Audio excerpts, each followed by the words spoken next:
बिस्मिल्लाहिर्रहमानिर्रहीम। अस्सलाम वालेकुम दोस्तों, होम्योपैथी स्टेप पे हेड पर मैं डॉक्टर शाहिद मलिक आप तमाम दोस्तों को वेलकम करता हूँ। दोस्तों, आज बात करेंगे एक कॉमन सी बीमारी है जो आमतौर पर हमारे माशरे में बहुत ज़्यादा देखने में आती है, जिसमें हमारे 50% माशरे के लोग ज़्यादातर उसमें इसका शिकार हैं। जी, आज बात करेंगे हम हाइपरटेंशन के हवाले से या हाई ब्लड प्रेशर के हवाले से, जो हमारी आजकल की कॉमन सी मर्ज़ है, उसके क्या साइन और सिम्टम्स हैं और उसकी क्या वजूहात होती हैं और उसका इलाज क्या है और उसका मुस्तकिल इलाज क्या है। तो इसके बारे में आज बात करेंगे। तो आइए शुरू करते हैं।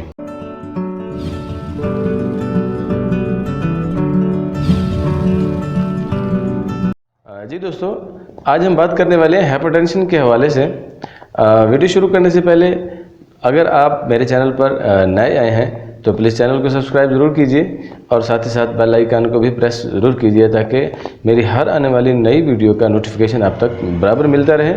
और साथ ही साथ शेयर भी ज़रूर कीजिएगा ताकि ये मालूमात आपके दोस्तों तक भी पहुंचती रहें।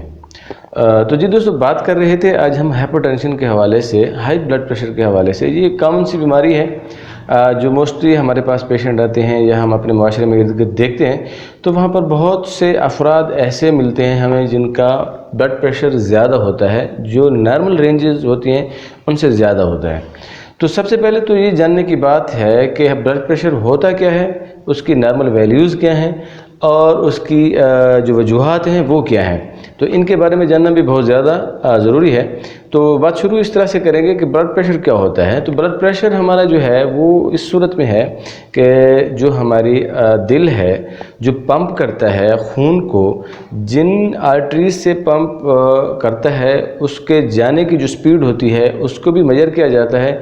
और एक बार दिल जो है वो काम करते हुए रिलैक्स पोजीशन में आता है तो उसमें वो जो हमारा डीऑक्सीजनेटेड जो ब्लड होता है, एक मरतबा पंप करने से ऑक्सीजनेटेड जो ब्लड होता है, जो ऑक्सीजन मिला जो ब्लड होता है वो हमारे जिस्म को धकेल रहा होता है दिल, और दूसरी लम्हे वो हमारे ऑक्सीजन जो ऑक्सीजन से खाली होता है या जिसे हम डीऑक्सीजनेटेड ब्लड कहते हैं जो वापस आ रहा होता है, तो उसको वापस आने की जो मेजरमेंट होती है इसको हम ब्लड प्रेशर कहते हैं।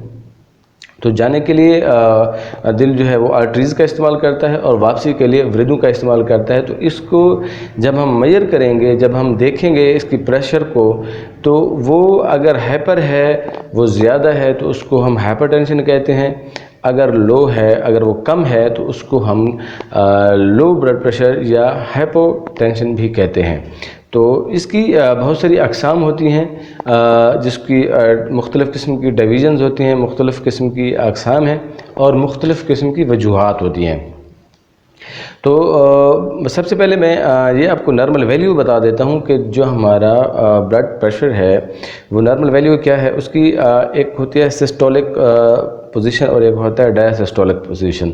जो सिस्टोलिक है उसकी जो पोजीशन होती है वो हम 120 से लेकर 140 तक उसको नॉर्मल वैल्यूज़ तक ले सकते हैं, और जो डायसिस्टोलिक है वो 80 से लेकर 90 तक उसकी जो वैल्यूज़ होती हैं उसको हम नॉर्मल काउंट कर सकते हैं। अगर इससे ऊपर या नीचे होगा तो वो एबनॉर्मलिटी में आएगा।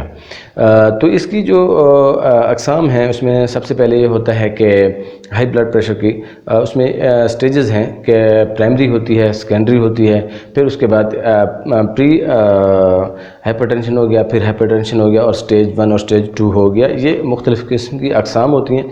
तो वहाँ पर हम इनकी काज़ज़ को भी मद्देनज़र लाजमी रखेंगे। जो वजूहात हैं उन वजूहात में सबसे पहली वजूहात ये होती है कि जो जेनेटिक अगर चीज़ हो, अगर मतलब ब्लड प्रेशर कुछ लोगों में जेनेटिक मतलब उनकी जो फैमिली में था, उनके बाप दादा में था, तो अगर उनमें ट्रांसफ़र होने के चांसेस जो हैं वो ज़्यादा होते हैं, तो वो जेनेटिक होगा, वो भी हम उसको काउंट करते हैं, उसको भी देखते हैं। इसके साथ साथ फिर ये होता है कि जो प्राइमरी होता है वो 90 से 95% लोगों में पाया जाता है।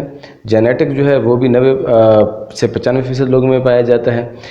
और प्राइमरी जो है उसमें ये होता है कि वो सबसे ज़्यादा बेस करता है हमारे लाइफस्टाइल पर। लाइफस्टाइल जो से मुराद ये है हमारा कि जिस तरह से हम उठ बैठ रहे होते हैं, हम हार्ड वर्कर ज़्यादा नहीं होते, हम ऑफिस वर्क ज़्यादा करते हैं, एक्सरसाइज ज़्यादा नहीं कर रहे होते, फैटी चीज़ें ज़्यादा ले रहे होते हैं, होल्डिंग ज़्यादा करते हैं, तो ये हमारे लाइफस्टाइल की वजह से हाइपरटेंशन हो सकती है। वज़न ज़्यादा हो जाने की वजह से, स्मोकिंग हो गई या अल्कोहलिक कुछ चीज़ों का इस्तेमाल करने से या एक्सरसाइज का न होना, ये सारी चीज़ें जो हैं ये प्राइमरी में आएंगी और इनका जो इलाज है वो आपके लाइफस्टाइल को चेंज करने से, आपके साथ साथ इलाज करने से आप बिल्कुल क्योर हो सकते हैं। सेकेंडरी पोजीशन ये होती है कि अगर कहीं किसी को कोई रीनल फेलियर हो गया या गुर्दों के मसाइल होते हैं या जिस तरह से हार्मोनल प्रॉब्लम्स आ गए या एंडोक्राइनल या थायराइड के अगर कोई प्रॉब्लम आ जाते हैं जहाँ पर, तो वहाँ पर वो एक असेसमेंट होती है जहाँ पर डायग्नोसिस बनते हैं, उनके बिल्कुल टेस्ट होते हैं वहाँ पर और उनकी सिटी स्कैन तक भी किए जाते हैं उनकी डायग्नोसिस के लिए। तो वहाँ पर जाकर पता चलता है कि इनकी क्या पोजीशन है और किस वजह से और किस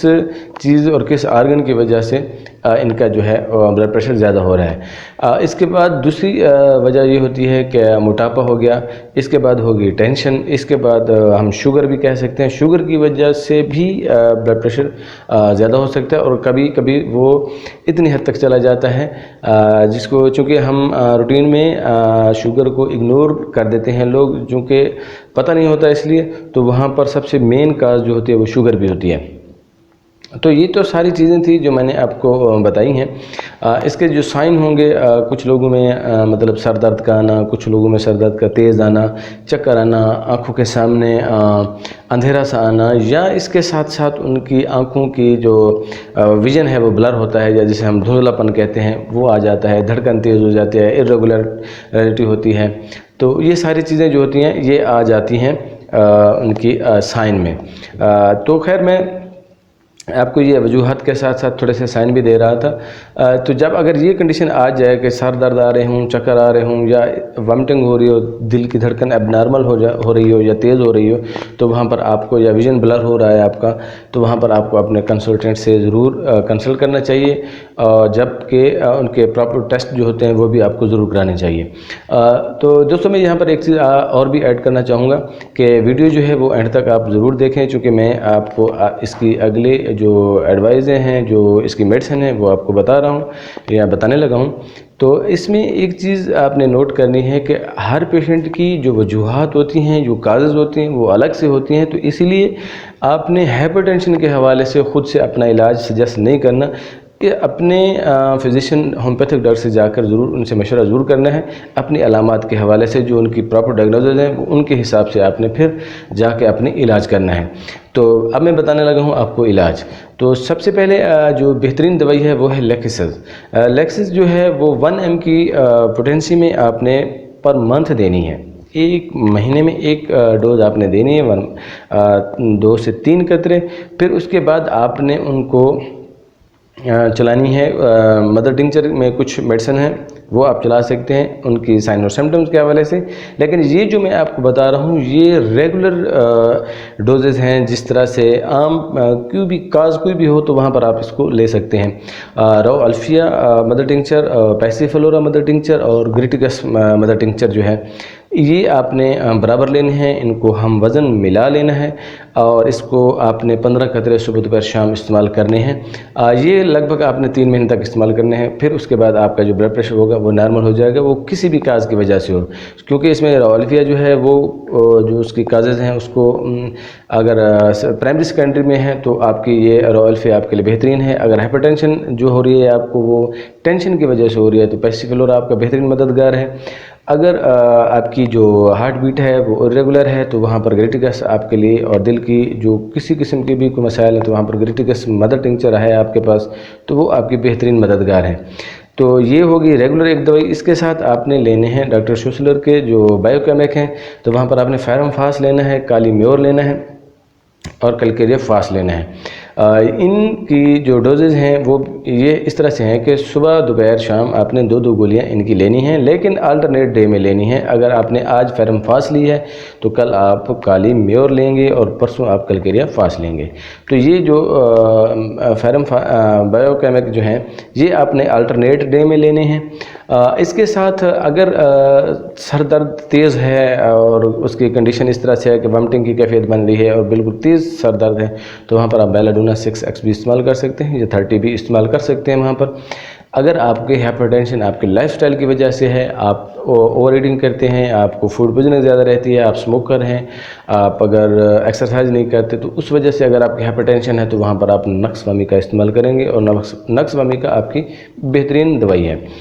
इसके साथ अगर आप नाइट्रोम्योर इस्तेमाल करेंगे, नाइट्रोम्योर वो लोग इस्तेमाल करेंगे जो नमक ज़्यादा खाने के आदी हैं या नमक जिनको ज़्यादा पसंद हो, या वो लोग जो लाइफस्टाइल जिनका इजी ज़्यादा लेते हों, हार्ड वर्क करना हो, तो वहाँ पर आप नाइट्रोम्योर इस्तेमाल करेंगे।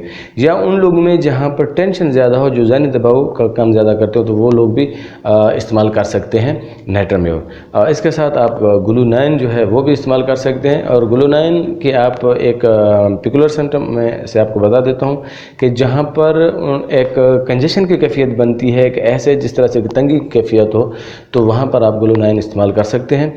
तो जी दोस्तों, ये आज का जो हमारा टॉपिक था हाइपरटेंशन के हवाले से, इसकी मैंने आपकी मेजर साइन और सिम्टम्स, उसकी काजेज़ और जो नॉर्मल रेशोज़ हैं मैंने आपको बता दिए हैं। तो अगर आपको इस किस्म की कोई कैफियत है तो आप अपने डॉक्टर से भी मशवरा करें और अपने से ख़ुद से कोई ऐसा इलाज ना लें, क्योंकि हाइपरटेंशन की जितनी भी दवाएं होती हैं वो बड़े एहतियात और तरीके से इस्तेमाल करनी होती हैं। तो उम्मीद करता हूं कि ये आज का जो टॉपिक है ये आपके लिए बहुत ज़्यादा हेल्पफुल रहा होगा और नॉलेजफुल रहा होगा। तो मिलते हैं अगले वीडियो में।